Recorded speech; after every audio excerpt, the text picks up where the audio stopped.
आपने गौर किया होगा जब माननीय प्रधानमंत्री ने इनकम टैक्स की स्लैब बढ़ाया था पिछले बजट में, 2.5 लाख से बढ़ा करके 12 लाख तक की छूट दी थी। अभी तकरीबन 3 लाख करोड़ रुपए की राजनीतिक कमी आई थी और उतनी बड़ी छूट देने के बावजूद भारत के विकास दर पे कोई प्रभाव नहीं पड़ा। भारत उस समय भी दुनिया की सबसे तेज विकसित होने वाली अर्थव्यवस्था थी और आज भी है। अप्रैल से जून तक के जो आंकड़े सामने आए हैं, दुनिया में औसत विकास की दर 3% है और भारत की विकास दर पिछली तिमाही में 7.8% आई है। यानी हमने नागरिकों को छूट भी दिया है, उनके जीवन को बेहतर किया है, उनके हाथ में अधिक पैसा पहुंचाया है और साथ में देश के आर्थिक विकास की गति को भी धीमा नहीं होने दिया है। हम इसी को मोदीनामिक्स कहते हैं। और इसी के दूसरे चरण में जैसा माननीय प्रधानमंत्री ने अपने संबोधन में 15 अगस्त को कहा था, उन्होंने कहा था कि हम देश के नागरिकों को बहुत बड़ा उपहार देने वाले हैं और सचमुच उन्होंने हमारी कल्पना से बड़ा उपहार दिया है। इसलिए हम उनके प्रति आभार प्रकट करता है देश के नागरिकों के साथ। समाज का कोई भी ऐसा वर्ग नहीं है और जीवन का कोई भी ऐसा पहलू नहीं है जिसमें लाभ नागरिकों को नहीं पहुंचाया गया है। जन सामान्य से उपयोग की जितनी भी सारी चीजें हैं, आपने आज के अखबारों में उनको छापा भी है, आप हमसे बेहतर तरीके से जानते हैं। फिर भी आप किसी वस्तु विशेष के बारे में पूछेंगे तो हम आपको बताएंगे। अधिकांश चीजों पर हमने बहुत सारी चीजों पर तकरीबन 90% ऐसी चीजें थी जिनमें टैक्स की दरों को हमने 28% से घटा के 18% और 12% से घटा करके 5% कर दिया है। 28% से 18% का स्लैब 99% चीजों पर आया है और 12% से 5% का स्लैब 90% चीजों पर आया है। कुछ चीजों पर तो हमने टैक्स को शून्य कर दिया है। जैसे जो घरेलू खपत की चीजें थी, पहले इस बात की चर्चा होती थी, हमने ऐसी पराठा, रोटी, चपाती, पिज्जा, ब्रेड, दवाएं, बहुत सारी जीवन रक्षक दवाएं, बहुत सारी अन्य सुविधाएं, इन पर हमने टैक्स को, लाइफ इंश्योरेंस की जो ढेर सारी योजनाएं थी, पूरे के पूरे लाइफ इंश्योरेंस को हमने 0% कर दिया है। यानी एक नागरिक जो लाइफ इंश्योरेंस कराने के लिए 15,000 रुपया का प्रीमियम देता था, आज उसे 12,000 का प्रीमियम देना पड़ेगा।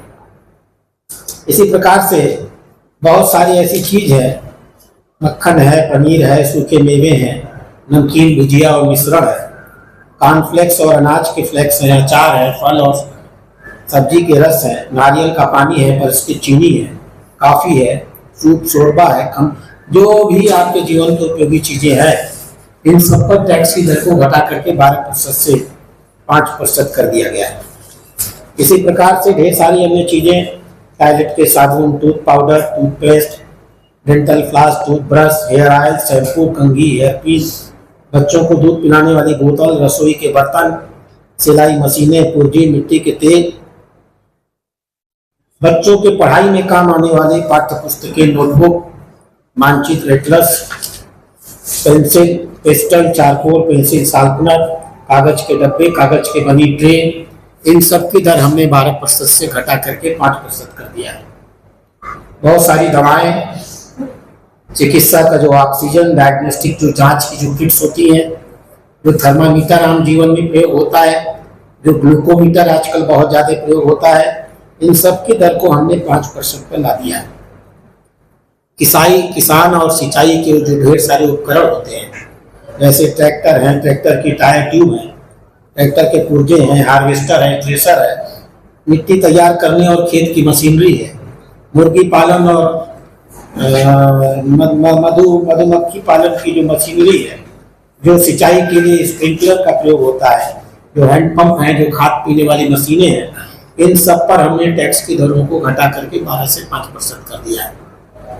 जो दोपहिया वाहन, छोटी कारें, तिपहिया वाहन, यात्री वाहन, इंजन के पुर्जे, साइकिलें, साइकिल के पुर्जे, ऑटो कंपोनेंट्स, इन पर हमने टैक्स की दरों को 28% से घटा करके 18% कर दिया है।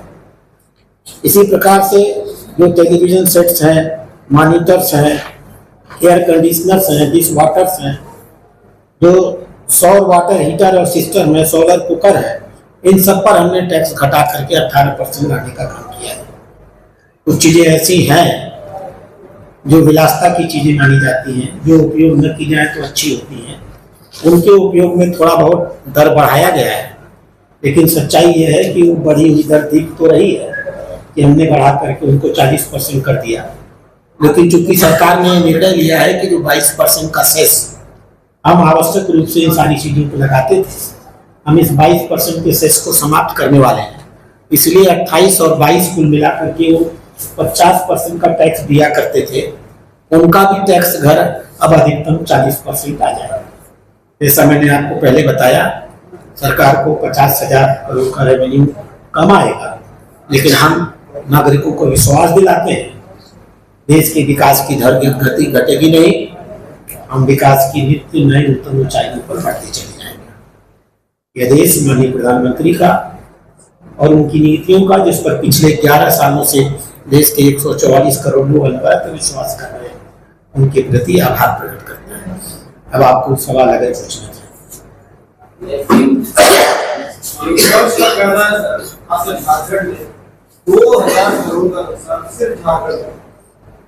ये बड़ी अजीब सी टिप्पणी है सरकार की, और झारखंड के नागरिकों को इस टिप्पणी पर विचार करना चाहिए।